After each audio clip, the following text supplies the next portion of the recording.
नमस्कार दोस्तों, मैं आपका दोस्त आशीष शर्मा एक बार फिर से श्री जी संस्कृत क्लासेस जयपुर में आपका स्वागत करता हूं। कक्षा 8 के लिए संस्कृत के लिए एक नवीनतम बिंदु जो है व्याकरण बिंदु उपसर्ग लेकर मैं आपके सामने प्रस्तुत हुआ हूं। हम इस उपसर्ग को पढ़ने से पहले मैं आपको 2-3 बातें बता देना चाहता हूं। मैंने इस कंटेंट में व्याकरण के जो है वो टॉपिक वाइज बिंदु डाल रहा हूं, तो आप उनको जो है वो व्याकरण के बिंदुओं को अच्छे से वीडियो देखें, अच्छे से पढ़िए, तब जाके समझ में आएगा। देखिए, आप फॉर्मेलिटीज़ करेंगे, दो वीडियो जो है वो आधा देखेंगे तो उसमें कोई समझ में नहीं आएगा। जब तक आप उस वीडियो को अच्छे से पूरा नहीं देखेंगे, 2-3 बार नहीं देखेंगे, तो आपको अच्छे से समझ में नहीं आएगा। चलो, मैं ज़्यादा समय नहीं लेता हुआ मैं आगे संस्कृत का जो अगला टॉपिक है उपसर्ग, उसको स्टार्ट करता हूँ। उपसर्ग देखिए क्या होता है, इसकी परिभाषा है जो अव्यय पद, ये एक अव्यय ही होता है। उपसर्ग जो होता है वो एक अव्यय होता है जो पद के पूर्व में, धातु के पूर्व में लगा होता है, शब्द के पूर्व में लगा होता है, वो उपसर्ग होता है। उपसर्ग एक तरह से नॉर्मल जो परिभाषा होती है वो होता है कि शब्द या धातु के पूर्व में लगकर जो अर्थ में परिवर्तन कर दे, उसको उपसर्ग कहा जाता है। अब देखिए, व्याकरण जो परिभाषा है वो है जो अव्यय, मैंने जैसे कि बताया कि ये अव्यय ही उपसर्ग है, ये अव्यय ही उपसर्ग है। जो अव्यय धातु से पूर्व अथवा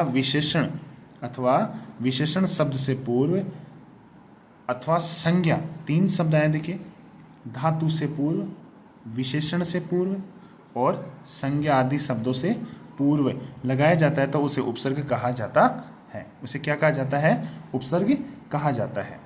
जैसे प्रधनहार, प्रहार, आंग धनहार, आहार। ये आंग में आप कन्फ्यूजन होने की जरूरत नहीं है, जो हिंदी में आ उपसर्ग होता है वही संस्कृत में जो है वो आंग कहलाता है। संस्कृत में उपसर्गों की जो संख्या है वो 22 बताई गई है, ध्यान में रखिएगा। संस्कृत में जो उपसर्ग हैं उनकी संख्या जो है वो 22 है। इसी प्रकार जो है पहला जो उपसर्ग है उसका नाम है प्र। पहला जो उपसर्ग है उसका नाम क्या है? प्र है। तो पहला उपसर्ग है उसका नाम है प्र। इस प्र का मतलब होता है अधिक। प्र का मतलब क्या होता है? अधिक। इसी प्रकार जो है वो 22 उपसर्ग हैं, उनका अर्थ मैं पहले बता रहा हूँ, उन अर्थों को देखना है आपको सबसे पहले। तो प्र जो उपसर्ग है उसका अर्थ होता है अधिक। दूसरा होता है प्रा। प्रा का मतलब होता है उल्टा या तिरस्कार। तीसरा होता है अप। इस अप का मतलब होता है बुरा या फिर अभाव। इसी प्रकार सम है, सम का जो अर्थ है वो होता है संपूर्ण। इसी प्रकार जो अनु है, अनु का अर्थ होता है पीछे। अब जो उपसर्ग है उसका अर्थ होता है हीन। अनु का अर्थ है पीछे, अव का मतलब होता है हीन। सातवां जो उपसर्ग है उसका जो है वो है निश, इसका मतलब होता है रहित। ये ध्यान में रखिएगा, ये जो अव्यय है अर्थात उपसर्ग है, ये स जो है वो कभी कभार जो है वो इस रूप में भी आ जाता है। ये बात ध्यान में रखिएगा, क्योंकि आगे आप पढ़ेंगे अगली कक्षा में जो विसर्ग संधि होती है, जो स और स, ये तीनों स का जो विसर्ग हो जाता है, उस विसर्ग संधि के अनुसार ये जो विसर्ग है वो स का उच्चारण होता है और इस हिसाब से ये निस जो है उसका अर्थ होता है रहित। अगला 8वां है, उसका है निर। निर का मतलब होता है निषेध। इसी प्रकार 9वां है दुष। इसका मतलब होता है बुरा या फिर कठिन। ये जो दुष और दुर, ये दोनों हैं, इनका अर्थ बुरा या फिर कठिन होता है। अगला है वी। इसका मतलब होता है विशेष या फिर कोई अभाव हो। आंग, जैसा कि मैं पूर्व में बता चुका हूं, देखिए इधर, तो इस आंग का मतलब होता है तक। आंग का मतलब क्या होता है? तक। इसी प्रकार जो 13वां है नी। नी का मतलब होता है रहित। नी का मतलब क्या होता है? रहित। इसी प्रकार जो अधि है, अधि का मतलब होता है प्रधान या फिर ऊपर। इसी प्रकार 15वां जो है अपि। अपि का मतलब होता है हीन या भी। देखिए, आप कन्फ्यूजन होने की ज़रूरत नहीं है। आप ये सोच रहे हैं कि सर ये अव्यय पद जो हैं अर्थात उपसर्ग हैं, इनका अर्थ भी याद करना पड़ेगा क्या? तो आपको याद दिला दूं, आपका अर्थ केवल यहाँ पे मैंने समझाने के लिए लिखा है। आपको अर्थ याद नहीं होते हैं तो कोई समस्या नहीं है, आपको अर्थ नहीं पूछता है। आपको शब्द, धातु या कोई संज्ञा रूपी जो होगा शब्द, उसके पूर्व में कोई भी उपसर्ग लगा करके आपको पूछता है कि इनमें से कौन सा उपसर्ग है। तो इसमें कोई टेंशन लेने की बात नहीं है, कोई परेशान होने की बात नहीं है, आप निश्चिंत रहें।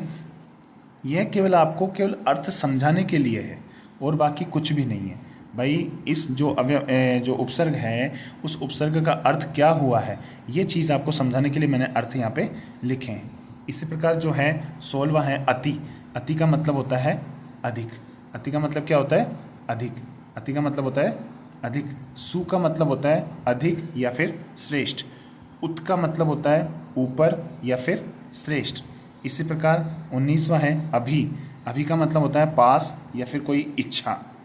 प्रति का मतलब होता है सामने। प्रति का मतलब क्या होता है? सामने। इसी प्रकार 21वां है परि। परि का मतलब होता है चारों ओर, अर्थात जैसे चारों तरफ से कोई चीज़ घिरी हुई होती है, पूर्ण रूप से होती है, तो उसको परि जो है वो उपसर्ग लगता है। उप इसका मतलब होता है निकट या समीप में, निकट या फिर समीप में। अब देखिए आप इनके उदाहरण जो हैं वो मैं आपके सामने रख रहा हूँ। प्र जो है, प्र उपसर्ग है, पूरे 22 उपसर्ग हैं। इन उदाहरणों का आपको प्रश्न जो पूछता है, आपको ये प्रश्न दे देगा ये प्रचलति, और आपको कहेगा कि इसमें उपसर्ग को अलग कीजिए। तो उपसर्ग को जो है वो जो पूर्व का पद है उसको अलग कर देंगे, और जो धातु है मैंने अभी पूर्व में बताया वो धातु भी हो सकती है, वो संज्ञा भी हो सकती है, वो कोई शब्द भी हो सकता है। तो यहाँ पे देखिए चल धातु है तो ये चलति, प्रधन चलति, प्रधन चलति। इसी प्रकार प्रकृति है तो प्रधन कृति। इसी प्रकार प्रभाव है तो प्रधन भाव, प्रधन भाव। तो इस प्रकार जो है वो आपको इसके उदाहरण जो है वो मैं आपके सामने एक एक का प्रस्तुत कर रहा हूँ। इसी प्रकार पराजय के जो है परा जो उपसर्ग है उसके उदाहरण है पराजय, तो इसमें परा उपसर्ग है। पराश्रित में परा उपसर्ग है। पराधीन में परा उपसर्ग है। इसी प्रकार तीसरा जो है अप, इसमें देखो अप करोति है, इसमें अप उपसर्ग है। अपमान में जो है वो अप उपसर्ग है। मैं आपको बता चुका हूँ पूर्व में कि जो पूर्व में पद दे रखा है उसी पद के अनुरूप आपको यहाँ पे उपसर्ग जो है उसका चयन करना पड़ेगा। अब इसमें जो पूर्व में पद दे रखा है वही जो है आपका उपसर्ग होगा। आपको टेंशन लेने की जरूरत नहीं है, एक एक चीज़ को ध्यान से सुनिए, एक एक चीज़ को ध्यान से समझिए, आपको यहीं आपको समझ में आ जाएगा और कोई दूसरा क्लास लेने का आपको आवश्यकता नहीं पड़ेगा। अपचय जो है वो चय जो है वो अलग है और अप इसमें उपसर्ग है। इस प्रकार चौथा जो है सम जो है, जैसे संगति, तो इसमें देखिए जो बिंदु होती है आपको मैं फिर से बता देता हूँ, यहाँ पे सम धन गति, ये जो मैं है वो बिंदु का रूप ले लेता है। ये बात ध्यान में रखें, अनुस्वार संधि में ये जो बिंदु है वो मैं का रूप ले लेता है। तो इसी प्रकार यहाँ पे देखिए सम गति तो सम हो गया। इसी प्रकार संगमनम, तो सम जो बिंदु है वो मैं का रूप ले लेगा तो संगमनम। इसी प्रकार सम धन आरोह है, इसमें देखिए सम धन आरोह है। अब इसमें आप है ना दीर्घ संधि में मैंने आपको पढ़ाया था, आप वीडियो देखिएगा कंटेंट में जाकर के, प्लेलिस्ट में जाकर के, उस वीडियो में मैंने साफ साफ बता रखा है कि जहाँ पे भी आ की मात्रा आती है वहाँ पे आपके जो है वो दीर्घ संधि होती है। कौन सी संधि होती है? दीर्घ संधि होती है, अर्थात बड़ी जो मात्रा होती है वो इसका प्रतीक माना जाता है। अगला पांचवा है अनु। तो देखिए अनु जो है गच्छति के पूर्व लगा हुआ है, गच्छति धातु है तो अनुपसर्ग है। इसी प्रकार अनुसरती है तो अनुपसर्ग लगा हुआ है। अनुभव है तो अनुपसर्ग लगा हुआ है। मैं उम्मीद कर रहा हूँ कि आपको अच्छे से समझ में आ रहा होगा। फिर भी अगर आपको कुछ कन्फ्यूजन होता है तो आप कमेंट बॉक्स में जो है वो कमेंट कर सकते हैं कि सर ये चीज़ जो है वो हमें समझ में नहीं आई। मैं आपके सभी उत्तरों का सभी प्रश्नों का जो उत्तर है वो देने का प्रयास पूरी तरह से करूँगा। इसी प्रकार छठा प्रश्न जो है देखिए छठा जो ये उपसर्ग है इसका नाम है अव। देखिए गच्छति है उसके पहले लग गया अव। इसी प्रकार काश है उसके पहले अव। तार है तो उसके पहले अव। इसी प्रकार सातवां जो उपसर्ग है निस्तेज, तो देखिए तेज के पूर्व निश। अब मैंने आपको पूर्व में बता चुका हूँ, अगर आपके विसर्ग लगा कर के कोई उपसर्ग आ जाता है तो आपको ऐसा कन्फ्यूजन होने की ज़रूरत नहीं है कि वहाँ पे कौन सा उपसर्ग आएगा। देखिए मैं आपको पहले बता चुका हूँ, ये विसर्ग जो है वो स का ही रूप होता है, विसर्ग जो है वो स का ही रूप होता है। तो आपका ऐसा कन्फ्यूजन होने की कोई आवश्यकता नहीं है। तो अगर यहाँ पे आ जाता है विसर्ग आ जाता है तो निश्चित रूप से आप वहाँ पे स कीजिएगा, निश्चित रूप से क्या कौन सा जो है क्या कीजिएगा स। तो इस प्रकार निस हो जाएगा। तो निस्तेज में निश, इसमें भी निश और इसमें निस्सरति में भी निस। समझ रहे हैं आप। इसी प्रकार 8वां है निर। अब देखिए गच्छति, ये जो निर है ये र किसी मात्रा के रूप में ऊपर आ सकता है, ये बात ध्यान में रखिएगा। ये किसी मात्रा के रूप में ही अधिकतर ऊपर आएगा। देखिए निर्गच्छति, तो यहाँ पे नीर। इसी प्रकार निर्बल, तो बल को अलग कर दिया नी और र, लज को अलग कर दिया तो नी और धन र, निर्धन लज। इसी प्रकार जो है वो आपके 8वां जो है उपसर्ग जो है वो कंप्लीट है। 9वां जो है वो देखिए दुर है, दुर। अब देखिए ये भी जो निर की तरह ही इसमें क्या होगा कि ये भी ऊपर मात्रा के रूप में लगा होगा, जैसा कि आप इसमें देख पा रहे हैं। गुण है दुर, दुर्गुण। बल मूल शब्द है तो दुर धन बल। इसी प्रकार दुर्बोध है तो दुर धन बोध। समझ रहे हैं मेरी बात को आप। इसी प्रकार 10वां है दुस। अब इसमें देखिए मैं आपको फिर से बता चुका हूँ, यहाँ पहले बता चुका हूँ, फिर से देखिए कि स जो है वो विसर्ग के रूप में भी आपको दे सकता है कन्फ्यूजन करने के लिए। तो इसीलिए मैंने ये 2 उदाहरण यहाँ पे भी डाले हैं। इसी प्रकार यहाँ पे भी मैंने जो है वो एक उदाहरण डाला है। तो देखिए दु धन साहस, दुस इसमें अलग हो जाएगा। और ये आपका दुष्परिणाम है। इसमें आप ये सोच रहे हैं सर ये से षटकोण आ गया है, आपके कन्फ्यूजन होने की जरूरत नहीं है। मैंने आपको पहले बता चुका हूँ से और से ये तीनों विसर्ग का रूप लेते हैं। तो इसमें अगर तीनों में से से में से कोई सा भी आए तो आपको से यही प्रयोग करना है। इसी प्रकार वी जो है उपसर्ग है, चरती मूल शब्द है, धातु है चर धातु जो प्रथम पुरुष का एक वचन है, और वी उपसर्ग है। विवाद में वी उपसर्ग है, विनय में वी उपसर्ग है। इसी प्रकार 12वां देखिए, 12वां है आंग, जो मैं पूर्व में चर्चा कर चुका हूँ कि आ जो है वो संस्कृत में आ उपसर्ग को आंग कहा जाता है। इसीलिए मैंने कोष्टक में इसको लिखा है कि जो आंग है उसको हिंदी में क्या कहा जाता है आ, और संस्कृत में आ उपसर्ग को क्या कहा जाता है आंग। इसी प्रकार देखिए गच्छति अलग हो गया और इसमें आ उपसर्ग जुड़ गया। इसी प्रकार नयति जो है वो अलग हो गया और जो आ है वो उपसर्ग आपका जुड़ गया है। चार जो है वो शब्द है और यहाँ पे आ उपसर्ग जुड़ गया। इस प्रकार आ धन चार, आचार। समझ रहे मेरी बात को। आपको इस तरीके का प्रश्न दे सकता है और इस रूप बना सकता है, और ये कह सकता है कि ये रूप दे दिया, अब इसको अलग करके लिखिए, तो उपसर्ग को अलग कर देना है और मूल धातु जो शब्द या संज्ञा शब्द होगा उसको आपको अलग कर देना है। इसी प्रकार जो 13वां है वो उपसर्ग है नी।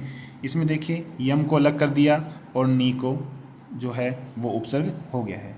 वारण को अलग कर दिया और नी जो है वो आपका उपसर्ग हो गया, तो इस प्रकार निवारण हो गया। निधन, धन को अलग कर दिया और नी जो है वो आपका उपसर्ग हो गया है। अधि जो है अगला जो उपसर्ग है अधितिष्ठति।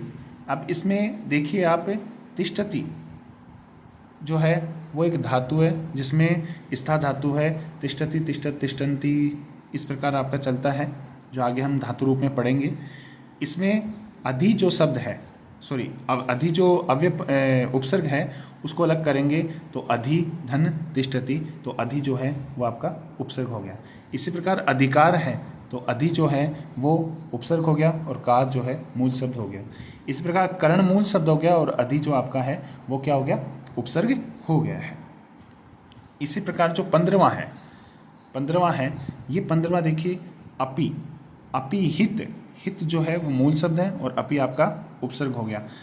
धान मूल शब्द है और अपि उपसर्ग हो गया है। अब ये देखिए एक बहुत ही महत्वपूर्ण प्रश्न है, महत्वपूर्ण पद है अप्यागच्छति। आपको अगर ऐसा प्रश्न पूछ लेता है तो आपको कन्फ्यूजन होने की जरूरत नहीं है। इसमें हमने यण संधि या संधि टॉपिक देखिएगा। मैं तभी कह रहा हूँ कि आपको टॉपिक वाइज आपको जो है वो वीडियोस देखने हैं और पूरे देखने हैं। जब तक पूरे वीडियोस नहीं देखेंगे तब तक आपको कुछ भी समझ में नहीं आएगा। देखिए, कोई भी काम अधूरा रहता है तो वो समझ में नहीं बैठता है। जब तक हम उसको पूरा नहीं कर लेते तब तक हमें कोई भी कार्य जो है वो शिक्षा के क्षेत्र में ही नहीं, वो हर किसी क्षेत्र में आपके जो है वो किसी काम का नहीं होता है। तो देखिए, अप्यागच्छति है, तो इसमें हम जब भी करेंगे अप्यागच्छति तो इसमें ध्यान से देखिएगा कि अपि धन अपि धन आगच्छति, अपि धन आगच्छति। अब इसमें देखिए दो उपसर्ग हैं, इसमें दो उपसर्ग हैं। एक तो हो जाता है अपि धन आ धन गच्छति। अब आप सोचें सर ये क्या आ गया, ये क्या लफड़ा है ऐसे, तो आप कन्फ्यूजन होने की जरूरत नहीं है। देखिए, इसमें अपि धन आ धन गच्छति, आपको यण संधि का जो कंटेंट बताया हुआ है, यण संधि जो आपको बताई हुई है उस वीडियो में देखना, आपके उसमें साफ साफ बताया हुआ है कि जहाँ पे भी य व र ल के पहले अगर कोई भी आधा व्यंजन आ जाता है तो उसकी जगह जो है य की जगह वो क्या हो जाता है, ई आदेश हो जाता है। ये आपको उसमें बताया हुआ, आप उसमें वीडियो में जाके देखिएगा। तो इसमें अपि धन आ प्लस गच्छति। इसी प्रकार जो है 16वां है अति, तो अति रिक्त को अलग करेंगे तो अति हो गया। इसी प्रकार आचार को अलग करेंगे तो इसमें अति धन आचार जो है अति उपसर्ग हो गया और आ उपसर्ग हो गया, चार मूल शब्द हो गया। इसी प्रकार अत्यधिक हो गया तो अति धन अधिक, अति धन अधिक, तो इसमें अति उपसर्ग हो गया है। इसी प्रकार जो है 17वां है सु, तो पुत्र है, पुत्र को मूल शब्द है और सु जो है वो अपना उपसर्ग है। पात्र को अलग करेंगे और सु अपना क्या हो जाएगा, उपसर्ग हो जाएगा। बोध को अलग करेंगे और सु क्या हो जाएगा, उपसर्ग हो जाएगा। इसी प्रकार थान को अलग करेंगे और उत अलग हो गया तो उत उपसर्ग हो गया। इसी प्रकार पन्न को अलग करेंगे और उत जो है वो उपसर्ग हो गया। पादन को अलग करेंगे और उत क्या हो गया, अपने उपसर्ग हो गया है। इस प्रकार 19वां है नए, जो है उसको अलग करेंगे और अभी जो है वो क्या हो जाएगा, उपसर्ग हो जाएगा। नव जो है उसको अलग करेंगे और अभी जो है वो उपसर्ग हो जाएगा। इस प्रकार ज्ञ जो है, ज्ञ का मतलब होता है जानना, ज्ञ का मतलब क्या होता है, जानना, तो अभी जो है वो आपका उपसर्ग हो जाएगा। इसी प्रकार प्रति जो है, इसमें कार को अलग करेंगे, आपका प्रति उपसर्ग हो जाएगा। अब प्रत्युत्तर जो है, इसमें देखिए प्रति धन उत्तर, प्रति धन उत्तर। अब इसमें आप देखिए, जैसा कि मैं आपको बता रहा हूँ, यण संधि के कुछ टॉपिक जो इसमें लेकर के आपको उपसर्ग जो है वो प्रस्तुत करेगा, तो आपको कन्फ्यूजन होने की जरूरत नहीं है। उसमें संधि का जो कंटेंट है उसको अच्छे से समझिए, अच्छे से उसको वीडियो को पूरा देखिए और पूरा देख करके उसको बार बार, अगर एक बार समझ में नहीं आता है तो 2-3 बार देखिए, अच्छे से समझ में आएगा। और ये वो जो आप वीडियो में जो संधि का टॉपिक समझेंगे वो यहाँ आपकी सहायता करेगा। इसी प्रकार देखो प्रति वर्षम है तो वर्षम को अलग करेंगे तो प्रति आपका उपसर्ग है। इसी प्रकार परि है तो नाम को अलग करेंगे, परि आपका जो है वो उपसर्ग हो जाएगा। श्रम को अलग करेंगे, आपका परि उपसर्ग हो जाएगा। चय को अलग करेंगे और परि आपका उपसर्ग हो जाएगा। इसी प्रकार जो है आपका 22वां अंतिम जो उपसर्ग है, करोति को अलग करेंगे, उप जो है वो आपका उपसर्ग हो जाएगा। वसति जो है उसको अलग करेंगे और उप आपका उपसर्ग हो जाएगा। योग जो है उसको अलग करेंगे और उप आपका उपसर्ग हो जाएगा। इति श्री हुआ। मैं उम्मीद करता हूँ कि आपको जो ये टॉपिक है वो अच्छे से समझ में आया होगा और उम्मीद करता हूँ कि आप अपने दोस्तों से शेयर भी करेंगे और इसको अच्छे से वीडियो को देखना। जब तक पूरा वीडियो नहीं देखेंगे तब तक आपको कुछ भी समझ में नहीं आएगा, ये बात ध्यान में रखिएगा। बार बार आप वीडियो 1-2 बार देखेंगे तो आपको अच्छे से समझ में आएगा। और चैनल को लाइक सब्सक्राइब करना मत भूलिएगा, क्योंकि जब आप चैनल को सब्सक्राइब करेंगे तो जो भी आने वाले वीडियो हैं वो आपको तुरंत आपके नोटिफिकेशन आपके पास आ जाएगा। और